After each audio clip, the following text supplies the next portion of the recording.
علیکم۔ فرمان رسول صلی اللہ علیہ وسلم ہے کہ اے ایمان والو، وہ بات جس پر تم خود عمل نہیں کرتے وہ اپنے منہ سے کیوں نکالتے؟ اللہ نہایت غضبناک ہوتا ہے اس انسان پر جو خود تو عمل نہیں کرتا لیکن وہ باتیں آگے لوگوں کو کہہ رہا ہوتا ہے۔ منافق کی 3 نشانیاں ہیں جو آج کل ہمارے معاشرے میں، اب اس کو آپ نے ذرا غور سے سننا کہ کیا ہمارے معاشرے میں یہ نشانیاں پائی جاتی ہیں؟ ذرا غور سے سننا۔ 3 نشانیاں ہیں منافق کی۔ جب بات کرتا ہے تو جھوٹ بولتا ہے۔ رسول اللہ صلی اللہ علیہ وسلم نے فرمایا جب بات کرتا ہے جھوٹ بولتا ہے۔ سوچیں ہم جھوٹ بولتے ہیں کہ نہیں بولتے۔ جب وعدہ کرتا ہے تو بد عہدی کرتا ہے، یعنی وعدہ کر کے وعدہ خلافی کرتا ہے۔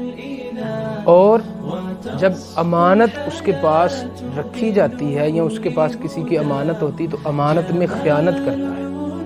یہ کوئی عام معمولی سی بات نہیں ہے، امانت میں خیانت کرنا۔ اور حدیث میں آتا ہے ایک چوتھی نشانی بھی ہے، جب اس کو غصہ آتا ہے تو گالیاں بھی نکالتا ہے۔ تو منافق کی جو 3 نشانیاں اس میں ہمارے معاشرے میں عام پائی جاتی ہیں، ہم نے اپنے گریبان کے اندر بھی جھانک کر دیکھنا کہ ہمارے اندر تو یہ نشانیاں موجود تو نہیں کہ منافقین جو اس وقت تھے وہ رسول اللہ صلی اللہ علیہ وسلم نے فرمایا کہ منافق انسان جو ہے یہ جہنم کے اس گڑھے میں جائے گا جو کافروں سے بھی نیچے ہے۔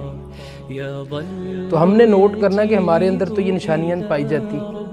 ہم جھوٹ تو نہیں بولتے، ہم کسی کی امانت میں خیانت تو نہیں کر رہے، ہم بد عہدی تو نہیں کر رہے، ہم گالیاں تو نہیں نکالتے بات بات پہ، جھوٹ بھی ہم سے بولا جاتا ہے۔ تو اللہ سے ہمیں ڈرنا چاہیے۔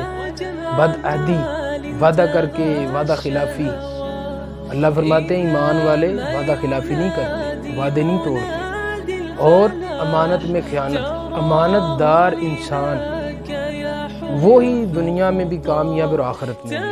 امانت میں خیانت کرنا یہ بہت بڑا گناہ ہے، اس لیے منافق کے اندر جو 3 نشانیاں ہیں ان سے بچنا چاہیے۔